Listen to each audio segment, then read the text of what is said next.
everyone, welcome all to this week's EMBN show, and we do like to mix things up, have a bit of chop and change, a little bit of licorice, all sorts. So, we've got Isaac on the show with us today. How's it going? Good. Great to hear. And up on the news this week, we have new bikes and the finals of the EDR-E.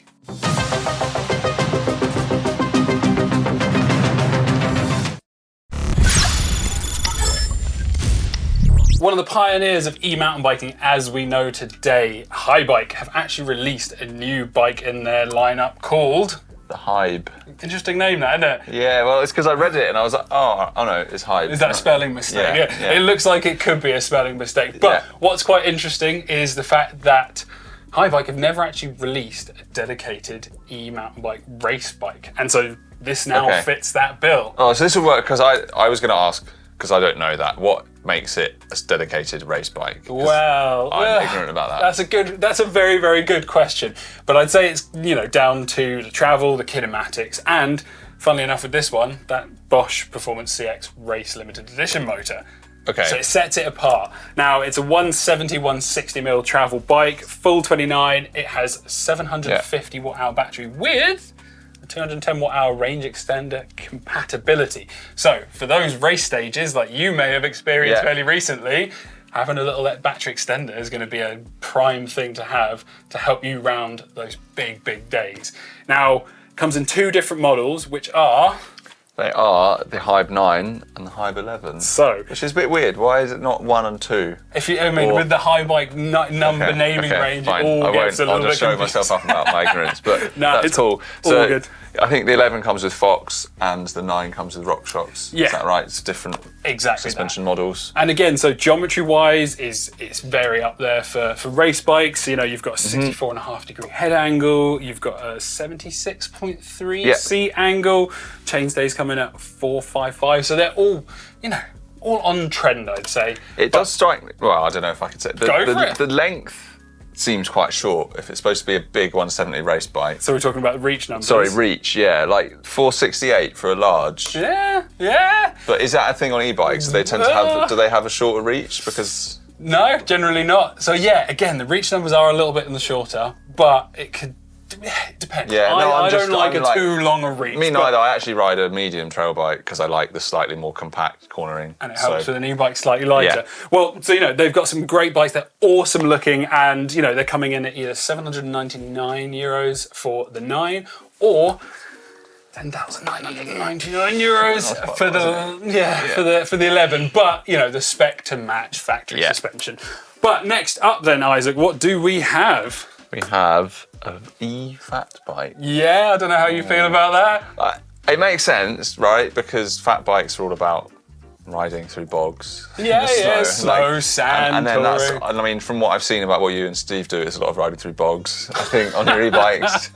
You got the motor, why not, right? So why not bring both of these things in one umbrella? Exactly. And just go bog snorkeling to the max on your e-fat bike. Bog snorkeling, that is a new term. I like that. You can coin that.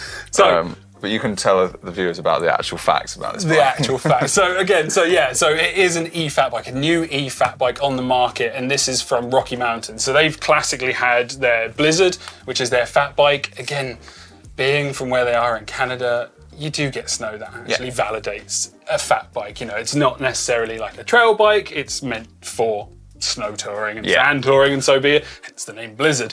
So it's called the Blizzard Power Play. Now, some of the cool things about Rocky Mountain e-bikes is they actually use their own motor system, and it's punchy. I didn't know that. Well, so Steve recently did a motor shootout video, and it came up on top. Okay. It's high torque. It's got a mechanical torque sensor, and that moves over to the Blizzard Power Play. So. Yeah.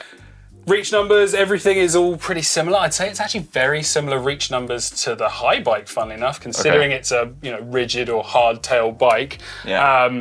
But it's quite slack for a fat bike, especially for a hardtail. It's not too bad. 66 degree head angle, 76 degree seat angle, so it's pretty progressive.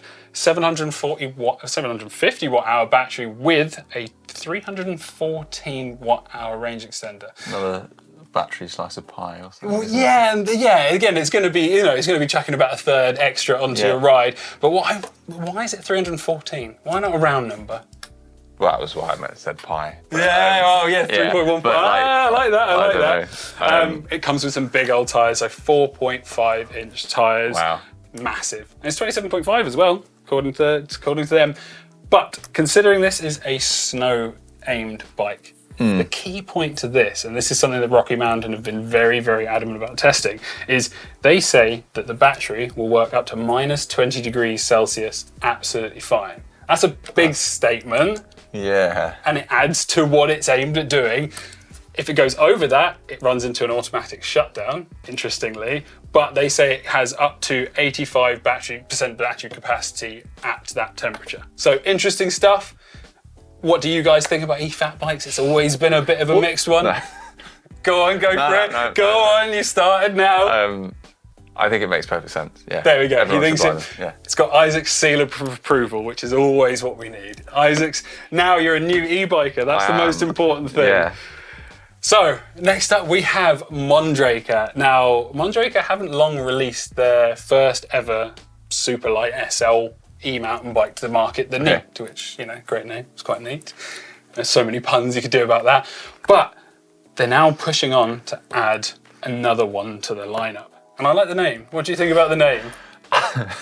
It's quite it's very Mondraker. In terms of they've got the Neat and now the Crusher. The Crusher. Whereas it's not like the Neat 2.0 or anything. It's I guess it's a very different bike. Yeah, it's essentially, it's almost exactly the same as the e-Crafty as far as geometry goes. It's 160, 150. They've now updated to be full 29, but the main and the key point to this bike is it runs the Shimano EDR-E system.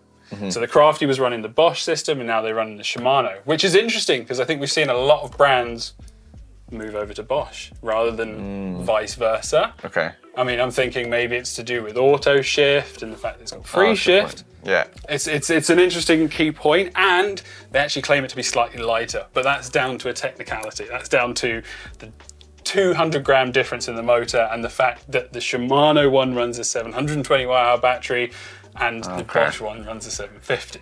This is all very new to you, isn't it? You're like, whoa, battery numbers, watt hours, and motor torque. Yeah. It's taking I just got on it and rode it. It was mint, but I didn't worry about that. That's all we need, is we need Isaac's opinion being like, that's good. That's bad. Loved it. Didn't love it. Because I think you give a genuinely honest opinion. But it's cool to see that. And I think the Mondraker, we're going to see more and more of their e-bikes because I think everyone's starting to realise now that e-bikes are taking over. So, get yourself one of these shirts and join the crew, Isaac. I don't know about that. And, Isaac, you were obviously in the Alps fairly recently with Steve. Yeah, well, we bumped into each other. We were doing different projects. Just bumped into each other, just casually as you do. We just happened to be there in the pub. But I mean, from what I can see, everyone is out in the Porte du Soleil and Châtel and everything like that. So, it's supposed to be. Exactly. I'm kind of a bit gutted I didn't get to go out, but hey, I'm glad I wasn't racing. Was Flo. Yes. And Flo Espineira, they won their the first EDR-E World Series. And funnily enough, Steve had some time to have a chat with Flo while you guys were out there and do a bit of a bike check. So we'll check that out now. Flo Espineira, or Florencia Espineira. Have we got the Yera? Because Yera is kind of Welsh. No, it's not Welsh. She's Gallego from Spain, actually, and it's the Eñe. How is it? Espiñeira. Espineira. Espineira? Yeah, quite close. Flo, you come from Chile, right? Yeah, I'm Chilean, but 3 years ago I moved to Canada, but still Chilean. Hard. I mean, Chile, Andes Pacifico, what an amazing place to ride an e-bike. Yeah, actually, Chile is an amazing place to ride bikes, especially an e-bike. The e-bike scene there is huge. I can see the race results now. You have over 100 people racing e-bikes in each of the national champs. And some good wine too, right, in Chile? Of course. So you than France. Hey, so you've moved to Canada. You've moved to Whistler. Talk us through the difference in the riding scene in that part of the world compared to Chile. Well, although Chile is a great place to ride bikes, Canada, and especially the Sea to Sky area where I live, it's something else. can't compare like the amount of trails, different trails you have. The infrastructure there is huge. You have Whistler Bike Park that is one of the biggest of the world, and also you have a lot of trails. This is the Orbea Wild. Now, the Orbea Wild is actually possibly, arguably, the lightest production full power e-mountain bike on the market, and that's actually with a 750 watt hour battery. I think Flo weighs in around 20 kilos, right, for a production bike? Yeah, with the racing setups for me, maybe a little bit more, a couple of kilos more, just because of tires and the inserts and the coil. But yeah, it's quite a light e-bike for being an e-bike, actually. I'd imagine we weighed the bikes a few days ago. I'd imagine this is actually one of the lightest pro e-bikes in the market. Yep. Let's talk about those weight differences then, Flo. I mean, I noticed you've got the Assegai in downhill case in front and rear, and also aluminium wheels. What's your thinking between by having the aluminium wheel choice? I trust aluminium in a race like Enduro. I go for aluminium, one, because I like more the feeling, a little bit more flexy than the carbon, and also in case you smash your wheel, aluminium is easier to repair. Other than carbon, sometimes it just crack and that's it for your wheel, and here you can't change a wheel. I mean, you can, but it's 5 minutes. That is almost like not racing, you know. Yeah. And this bike is actually 170mm travel front, 160 on the rear. Now it's also got a coil shock, which is different to production. What's your thought process behind coil? I like the coil because I feel it more planted to the ground, which is something that I like to feel in enduro stages. You know, also, yeah, it suits me, and I think it works good with the bike. And what about the battery? Now we talked earlier. There's you can either have a 750 or a 625 in this bike. 625. Yeah? 625. Well, that was definite always, right? Huh? You seemed very definite about that. For racing, yeah, because the 750 is great for training because it allows you to do more. But actually, it's 1 more kilo, and you can feel it like on the arms, especially for me. As a girl, I mean, I train hard on the gym and I'm very strong, but still lifting an e-bike is a lot of effort, so you don't want an extra kilo here. Can you actually feel the difference when you ride this bike with 625 and you ride the bike with 750? Do you feel that you need to have a different suspension setup when you ride the two different batteries? Slightly, the suspension, yeah, I change it, I pump it a little bit more, but it's mostly like lift the bike, like all the movements. For me, it's harder, and I can feel the difference definitely. And what about popping a manual? there you go. Now this bike is 29-inch wheels front and rear. You're cool. I mean, some of the stages. I mean, Ludenville a few weeks ago, super steep downhill stages. I mean, you're cool to have the larger wheel on the back? Yeah, I think the wheel size is not an issue for me. I would say it's more the weight of the e-bike that change the riding experience when it gets steep. Like, I usually would say the extra weight, it's good. When you get used to it, I feel it gives you more confidence to try different lines. The bike goes very planted. Mm-hmm. But when it gets really steep, that is the case here, for example, riding in Morrow, the steeps, you know, it's harder to break the bike. Same in Ludenville, the stages that ended up with very steep stuff. I was like, okay, watch out, don't go as hard, because it gets tricky to really stop the bike. And I mean, the technicality, folks. If you could see behind the scenes just how rooty and steep and technical Ludenville was, it would probably be like 100 times more rooty than the downhill track, right, in Ludenville? Ludenville, yeah, a lot of roots, not too many rocks. Yeah. What about your tire pressure then? Do you change your tire pressure, or do you stick to it throughout the year? No, I definitely change it. I would say I usually go at low pressure. It will depend mostly on the conditions of the terrain. When it's wet, I can go as low as 18 PSI in the front, maybe even less if it's very, very wet. Yeah. And in the back, I usually am around 20, 22. Would you swap to like a shorty, or would you definitely stick to Asseguys? If it's very wet, I would go for the shorty. Yeah. Okay. Talking about steepness and braking, I see you've got Galfa discs and you've got XTR brakes there. 200mm rotor, is that something you stick to all year long? Yes, that's a setup that I don't usually change, especially in the e-bike, to 3mm back and rear. Yep. A couple more things, Flo. You seem to have your handlebar rolled quite far forwards. What's the thinking behind that? I don't know, for me it's normal. But yeah, it's funny because the other day I jumped into another teammate, not teammate, but another wall, and I felt the bars were quite back. So maybe it's just me, I use it. And this is quite a flat handlebar, so I guess I'm trying to get a little bit of slope there. Okay. Yeah. Fantastic. Flo, thanks so much for talking us through your bike. Hope to see you on those big granite slabs of Squamish in the near future.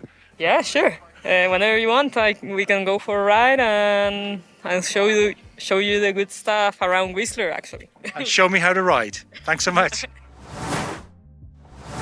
And it's great to see that Flo took the overall, but we had a very, very, very close contender with Tracy. 0.4 of a second off at the Chattel race. That's a tight time. It's so cool to see Tracy like still racing at the top of like a world discipline, and like given what she's done in the last 25 years, and like given how much of an influence she's having on everyone else from that. Like we saw Emily Carrick-Anderson miss out on the win again in the EDR by 1/5 of a second, having come second in Ludenvier as well, and she's being looked after by Tracy, Evie, Hattie, like they've got it set. I mean, Tracy is incredible. What an asset for Trek. I mean, 0.4 of a second when you're talking of a race that goes on for a whole day. Yeah, that's minor. Especially, I mean, on the e-bike one, they do so many stages, so many different. You did so many stages. Yeah, that's true. But the pros do so many different stages where you could lose time or like this and that, and it's down to that tight. It shows the level they're at, that it's that competitive. It's amazing. I'm going to put money on Tracy next year. Tracy, you can do this. I got it. I've got it for you. Isaac's been to cool places. Steve's been to cool places. Everyone's been to. To be fair, I went to a cool place. Yeah. I was up in Scotland's Tweed Valley. Oh, that's very cool. But it doesn't matter about us. I've never been there. Yeah. Get on it. But it doesn't matter about us right now. This isn't about us. This is about you guys right now. So you guys have been sending in your cool places, and we're gonna pick them apart. I mean, Isaac, I've seen you. You're quite harsh with these things. So I'm gonna let you start. I think it's all pretty cool. So this is from Dave. Love it. Send a Dave maybe. And he's submitted a photo of his Orbea Wild H10 in corn yellow black. Oh, that's the colour. And hills above Pentagon, BC, Canada, overlooking Okanaga Lake. First time down the trail, Jose on the 3 Blind Mice trail system. Sounds like you know. Pronunciation. No, your pronunciation was on point. And to be honest, it looks very cool. He's above the cloud line. You can see the lake in the background. The like mist, blue. Like, it's mountains the best, aren't they? Dreamy. That's super cool. Dreamy. Next up, we have Leonard on his S-Works Levo SL, not S-Elm, in Chisholm. Beautiful shot. Got everything in there. Composure's, the composition's great. Love it. Next up, we have Rui. I think we've seen Rui again a few times. Oh yeah, and he's in Penaide. That's the Portuguese pronunciation. Of course. My Portuguese friend told me. Giant swing. Look at that. Beautiful stuff. Beautiful bike. Keep them coming. And finally, we got Andre. Andre is coming from Winter Park, Colorado. Beautiful. Yes, very high. And very hard to breathe. What's he riding? He's riding a Canyon Spectral On 2023. It's pretty cool. I love that colour. And great photo. Love the shot. Great composition. The green of the grass contrasting with the blue. Top work. Thank you guys so much for sending in your cool places. We always love to see them. So don't forget to send a load more down in the link in the description below. Next up, it's time for your questions. We've had a look through, picked up some of those. I'm going to have to throw this at Adam because we love question time. You know, question time. That's what he's hit, you know. So it is Arilda Langseth, 5829, who says, what do you guys think about the Cannondale Moterra Neo 3?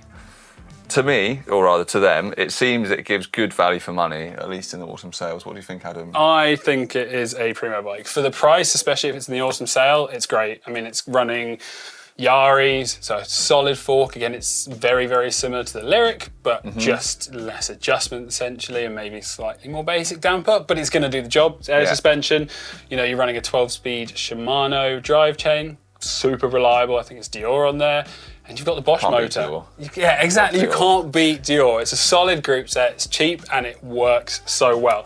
So honestly, depending on what the type of riding you're doing, if you're doing trail riding that's, I'd say up to even sort of light enduro, that bike is going to be absolutely mint. So yeah, get on it. If it's the best price for the best spec you can find, then I would say that is an absolutely cracking deal. Nice. Moving on to the next questions, and I think it's quite appropriate that we got you here because these are from your first ever EDR-E race, and to be honest, your first ever time on an e-bike, which is absolute madness. Absolute madness. Anyway, first of all, we have ED Arnold 99017. Was there a battery swap? Now, there's no hard, you know, there's no cheating here. This is a safe space. Was there a battery swap? No, because I did the open race. Yeah. Because we thought it was appropriate for a total beginner, and also I don't have any I don't points. think it is. I think that's still harder than it is. It's total beginner. We just used one battery. I used 3 bars. 3 bars out of 5? Yeah. And how much do you weigh? 68 kilos, 70 That's why, kilos. because if I was doing it, I'd be out of power at 100 kilos. There you go. 3 bars and But that's I think it. in the pro race, they use 2 or 3 batteries. They Okay. do a lot more liaisons. Yeah, okay, so it's just the transitions that you were losing the power. But were you conservative? Were you eco most of the time, or were you... Some of the time, I put it in like whatever the red mode is. That's, yeah, EMTB turbo. or something. Turbo. That was for in the stages. Okay. Because you're not actually on the pedals too much. Safety cranks, And then, because I was like usually pedaling along with someone wearing a heavy camera bag who was just like, you know, I just... Louis. I put it in the purple mode. The purple mode, that's the EMTB mode. Yeah. Louis, what mode were you using? Yeah, turbo all day. Turbo all day. He's got it written on his forehead, just turbo, boost, baby, boost. Next question for you then, Isaac, is from Neil Elliston. How did you find pedaling over the limit? As a first-time e-bike experience and race. It's funny because if you're pedaling that hard already, it's then you're a bit gassed. It feels like it's when you turn into a headwind. Okay. Or when you do have the motor, you've got the tailwind. It's like being on a fixed track bike, and it takes the dead spots out of pedaling. Or with a tailwind, it's just really nice. And it's weird because it's not as though you should have to pedal harder. If you're sprinting full gas and with the motor as well, you're still putting the same effort through the pedals as it's just not without necessarily motor. getting the it same doesn't feel out. nice. So it's a very weird little mind trick. It doesn't feel nice, but here's a good question for you on that is, considering you're racing, did you have your red mist race face on? Did you notice the limiter so much when you were racing? Not really. There was a couple of times where I was so gassed in a stage, and I thought it felt like I was pedaling without the motor, and then I thought I'd accidentally hit the buttons, and I mean, it I was trying happens to to the best see, of you know, us. and it's just all shaking around, and I realised that it was actually the motor. I was just tired. You just hit that. You just hit the limit.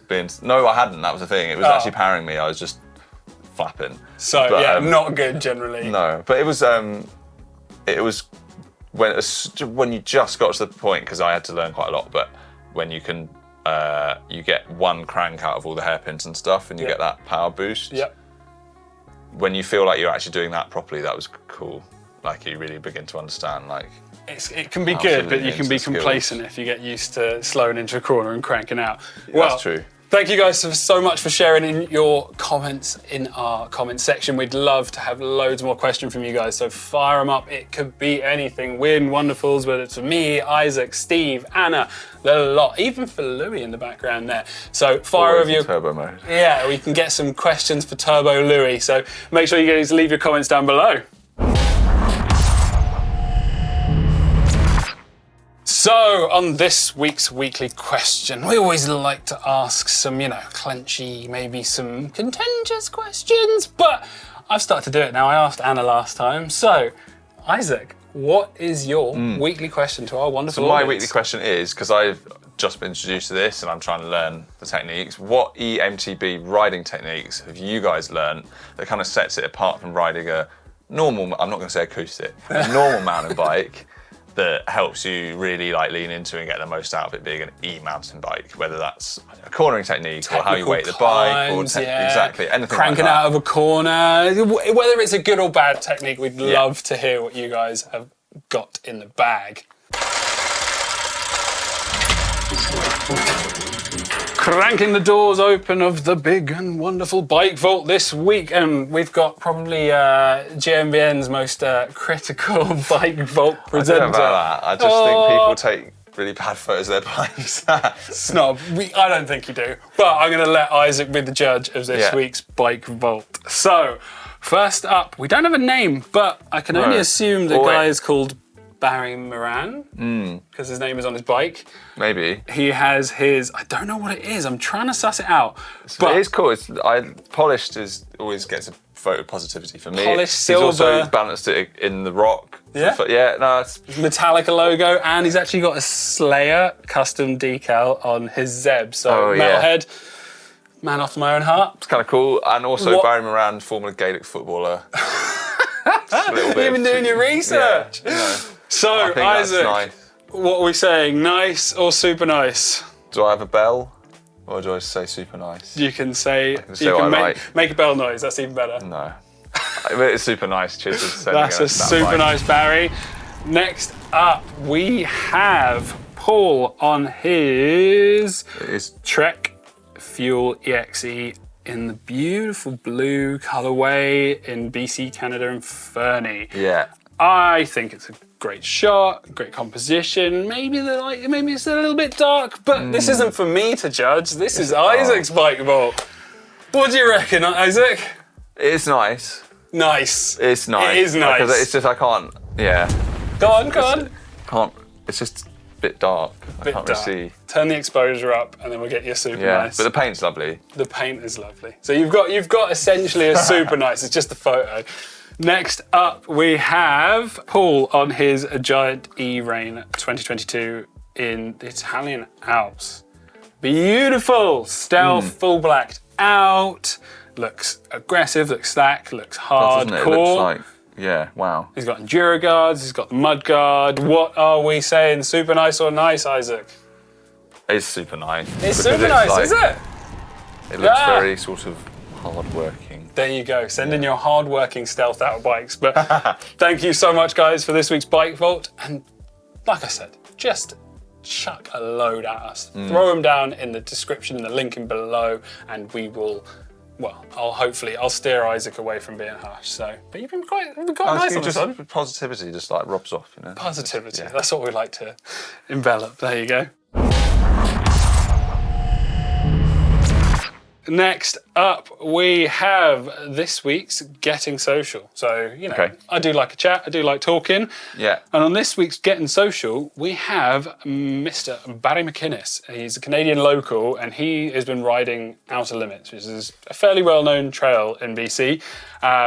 It's got some beautiful flow, camera angles great. Just looks great. Although the only thing I find with those sort of Insta360 massively wide angle cameras is you really don't get an idea of how steep or rough a track is. No, but that's always it's GoPro effects, isn't it? It's the GoPro It's effect. trademarks now. Yeah, I know. It's just how it is. Because I bet you, I was looking at that and I was going, it looks like quite smooth, but I bet you in real life that would be gnarly as. Next up, we have Leo Kokkensen, who is actually one of the founders of Polybikes, and he has, he's gone down hard. He has face planted in Madeira, washed out on a corner. It looks horrible. Looks horrible. You should see one of my goalies from Chatel looks just like that. Apart from yeah. He's obviously there Smash. dealing with the the wind that goes. Yeah. Sorry to hear that, Leo. Hope you're recovering, but you were shredding hard before then. And then last but not least, we've got Bernardo Cruz, who is, again, I don't know why I'm being harsh this one. There's a lot of crashes. He's coming in a bit too hot on an inside. Bernardo, he's used to win the Crankworx whip-off, right? It's that dude.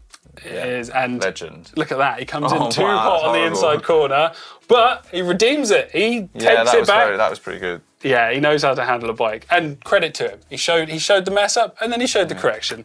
I tell you, who's been doing that. If you guys watch Charlie Murray's GoPros, it's insane. As in New Zealand's Charles Murray. Yeah, he crashes so hard, and then gets up and just does sections even harder. It's like, what? It's unreal. Built different stuff, They're all built different. I ever crashed. I'm injured. I got bad hands. Oh. You had a bit of a crash, but you got up fine. You're harder than I am. Coming up on the show this week, we have a definitive guide for something new that we can't say too much about right now, but keep your eyes peeled on the channel. And we also have Steve out and about. So he seems to get out and about. He does get about. He does get about a lot. Well, yeah. But he's out and about riding the Canyon Neuron On, which I completely vouch for, doing some of the best single track in Europe, proving how perfect that bike is on the right type of trails. Thank you guys so much for watching. Yes, thank you for joining us this week. Thank you for letting me on the EMBN show, Adam. You're more than welcome to come back Go do some more anytime. projects, and yeah, you guys will see this man, I imagine, next week, and someone else that he's roped in to come and do the show with him. Could be you. It could be me. It could be Steve Jones. We'll see you soon. Thanks, guys.